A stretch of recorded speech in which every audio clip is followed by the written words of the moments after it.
Assalamualaikum warahmatullahi wabarakatuh. Bapak Ibu Guru yang dirahmati Allah, apa kabar hari ini? Alhamdulillah kalau semuanya sehat dan bahagia. Sebelum pembelajaran kita mulai pada hari ini, marilah kita bersama berdoa kepada Allah agar apa yang kita laksanakan hari ini mendapatkan rahmat dan ridho dari Allah. Kita mulai dengan membaca kalam basmalah. Bismillahirrahmanirrahim. Terima kasih. Dan untuk selanjutnya hari ini kita akan belajar tentang bagaimana menyusun RPP Merdeka Belajar. Ya, jadi RPP Merdeka Belajar ini sesuai dengan Surat Edaran Mendikbud nomor 14 tahun 2019 tentang penyederhanaan RPP. Jadi tujuan dari kegiatan pembelajaran kita pada hari ini adalah Bapak Ibu Guru diharapkan mampu terampil untuk menyusun RPP sesuai dengan Surat Edaran Mendikbud nomor 14 tahun 2019. Dan indikatornya adalah menjelaskan konsep Merdeka Belajar, menjelaskan isi surat edaran Mendikbud, kemudian menyusun RPP sesuai surat edaran. Kemudian ruang lingkup materinya terdiri dari konsep Merdeka Belajar, isi surat edaran, dan menyusun RPP. Kemudian skenario pembelajaran kita adalah dari pendahuluan, kegiatan inti, dan penutup. Harapan kami 15 menit ini bisa selesai untuk pembelajaran kita pada hari ini. Pendahuluan sudah kami sampaikan, kemudian yang kedua kegiatan inti dan kegiatan penutup.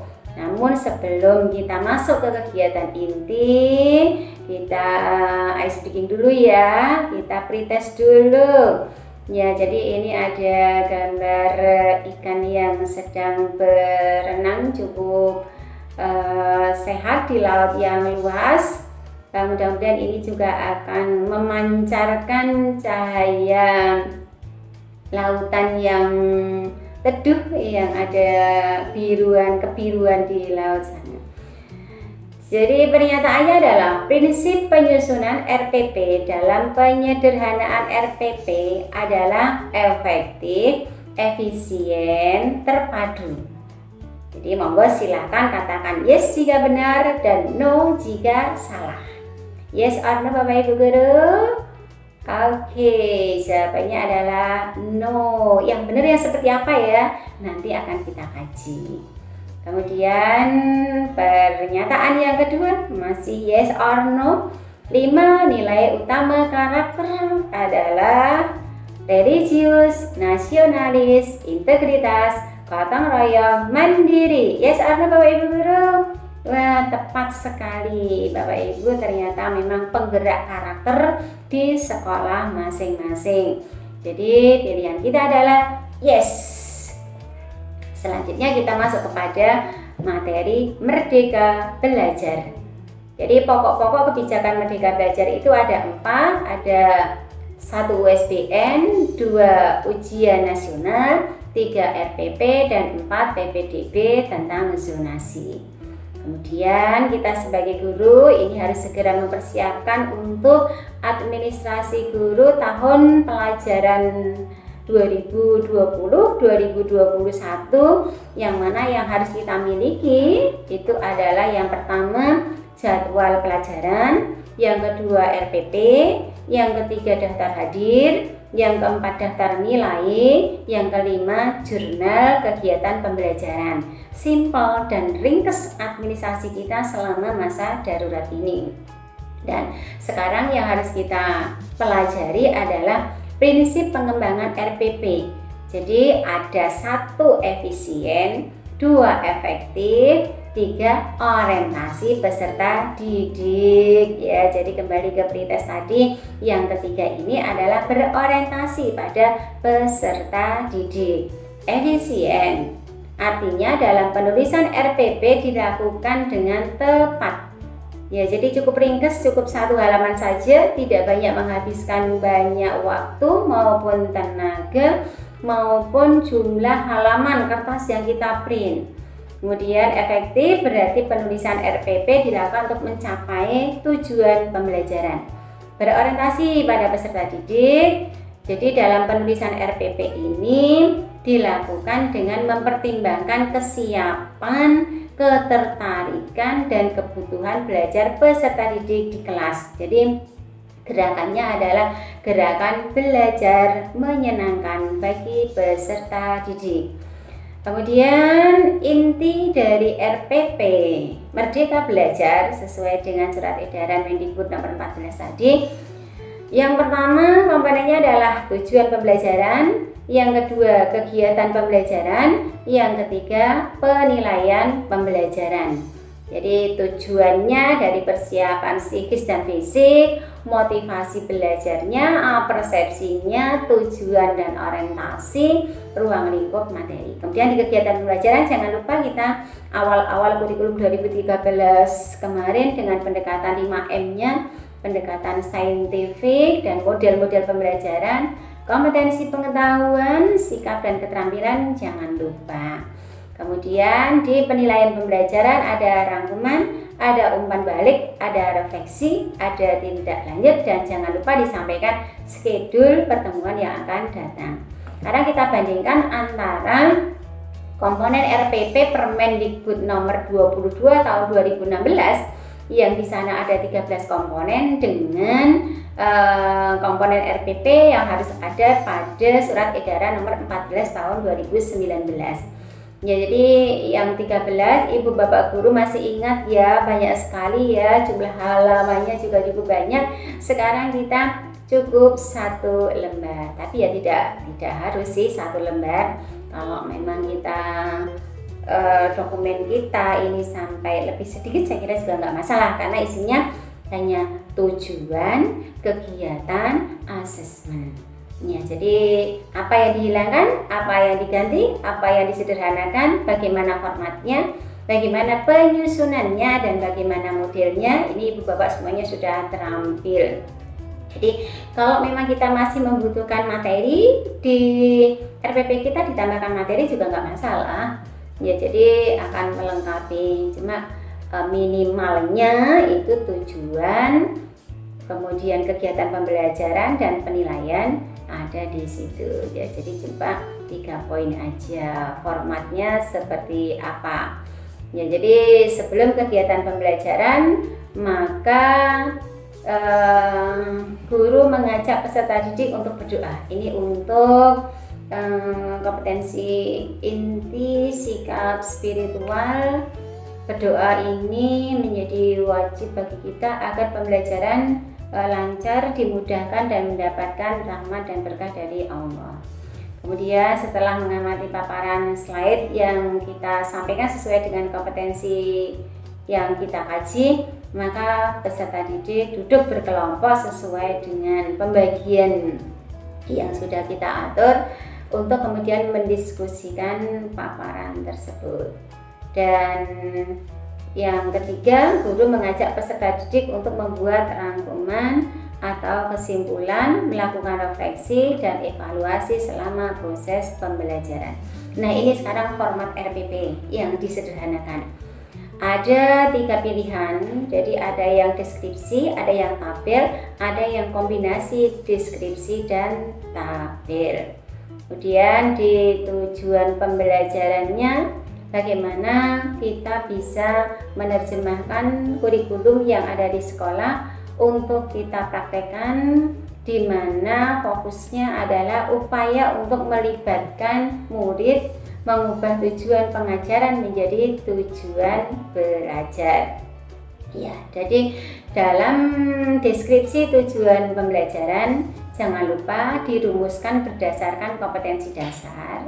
Kemudian menggunakan KKO taksonomi Bloom yang bisa diamati dan diukur, dan jangan lupa mencakup 3 aspek, yaitu sikap, pengetahuan, dan keterampilan, dan memberikan gambaran proses dan hasil. yang mana di situ model pembelajaran yang digunakan oleh Bapak Ibu guru diharapkan model pembelajaran yang berpusat kepada peserta didik. Di tujuan pembelajaran di situ harus mengacu kepada 4 unsur, ada C condition, ada A audience, B behavior, dan D degree. Jadi contohnya atau contoh tujuan pembelajaran dengan pembelajaran model discovery learning, problem based learning, peserta didik dapat menganalisis kandungan Quran surat Al-Maidah ayat 103 misalnya secara mandiri. Kemudian untuk pelaksanaan pembelajarannya, pendahuluan, kegiatan inti, dan kegiatan penutup. Ini memang harus dideskripsikan ya, dituliskan dalam dokumen RPP kita. Kemudian penilaian, apa yang ada dalam penilaian? Penilaian merupakan proses pengumpulan dan pengolahan informasi untuk mengukur pencapaian hasil belajar peserta didik. Kemudian penilaian ini ada produk atau hasil usaha peserta didik yang membuktikan penguasaan suatu kompetensi. Dan asesmen juga merupakan serangkaian penilaian untuk memahami upaya dan hasil belajar peserta didik.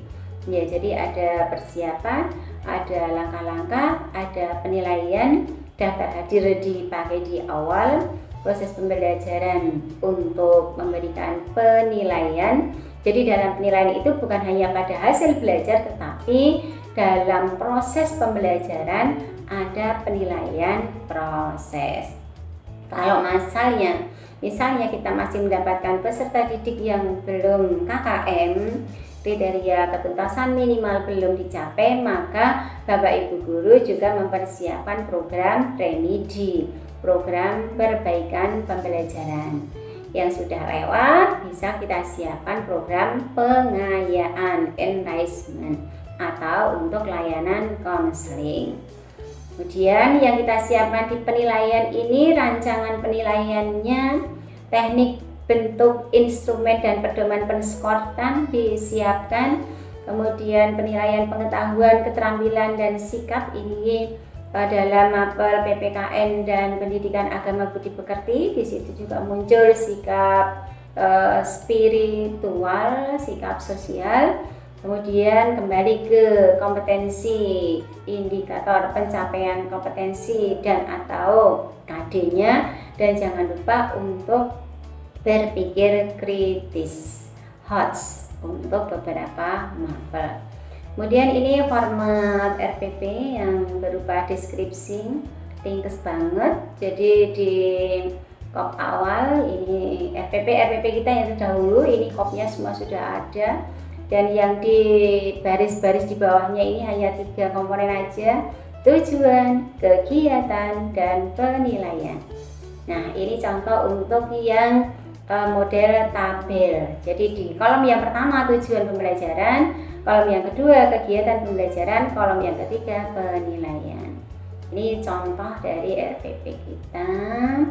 Tujuannya melalui kegiatan mengamati dan berdiskusi, siswa atau peserta didik mampu mengidentifikasi sifat Rasul dengan benar, misalnya seperti itu. Ini di tujuan pembelajaran. Kemudian di kegiatan langkah-langkah pembelajaran, pendahuluannya ada orientasinya, ada persepsinya, ada motivasinya. Kemudian di langkah-langkah pembelajaran jangan lupa sintaknya dari membaca, berlatih, mengamati, dan berdiskusi. Jadi kegiatan membaca diawali dari siswa membaca kisah Rasul, kemudian menyajikan hasil pengamatan dan hasil diskusi dalam bentuk sebuah kesimpulan tentang ciri-ciri sifat Rasul. Kemudian kegiatan ini digunakan sebagai kegiatan untuk memahamkan kepada siswa tentang ciri-ciri Rasul. Kemudian di ayo berlatih, di situ ada HOTS-nya, ada literasinya. Di kegiatan mengamati, jangan lupa ada dokumen, ada pencatatan dari diskusi yang sudah dilaksanakan. Jadi pembentukan kelompok-kelompok dalam diskusi itu nanti ada penugasan, yang mana dalam penugasan ini kalau menghasilkan satu produk, misalnya dibikin sebuah film pendek atau membuat mind map atau membuat pohon ilmu atau yang lain sesuai dengan model pembelajaran yang ditawarkan oleh Bapak Ibu guru. Kemudian di kegiatan penutup, di situ perlu ada perenungan. Ya, jadi sikap seperti apa yang muncul, manfaatnya apa, kemudian peserta didik juga membuat resume dengan kreativitasnya masing-masing sesuai dengan gaya belajar masing-masing peserta didik. Kemudian guru juga harus memeriksa pekerjaan siswa yang sudah selesai. Dan jangan lupa ada hadiah, ada pujian yang kita berikan kepada peserta didik. Di akhir pertemuan jangan lupa juga untuk menyampaikan informasi tema yang akan kita kasih pada pertemuan yang akan datang. Di penilaian tetap 3 ranah: sikap, pengetahuan, dan keterampilan. Sikap ini ada observasi dan penilaian diri. Pengetahuan itu ada tes tulis, ada tes lisan atau penugasan. Kemudian di keterampilan ada praktek, ada project, ada produk, dan ada portofolio. Nah, selesai deh RPP kita. Ya, jadi sebetulnya bukan tugas yang berat untuk kita mempersiapkan menyusun RPP. RPP kita yang sudah terdahulu kita tinggal ngedit, kita tinggal menghilangkan komponen-komponen yang 13 itu, kita ambil 3 poin yang utama. Tapi kalau komponen yang lain memang masih kita butuhkan, monggo silahkan dipakai, dilengkapi. Kita perlu materinya juga muncul di situ, mau ditambahkan di lampiran, dipersilahkan. Gimana Bapak Ibu, makin semangat? Semangat untuk kita mempersiapkan tahun pelajaran baru 2020-2021. Ya, selamat berkarya, selamat menikmati hari libur bersama keluarga. Mudah-mudahan selalu berbahagia. Terima kasih atas perhatiannya. Saya akhiri. Wassalamualaikum warahmatullahi wabarakatuh.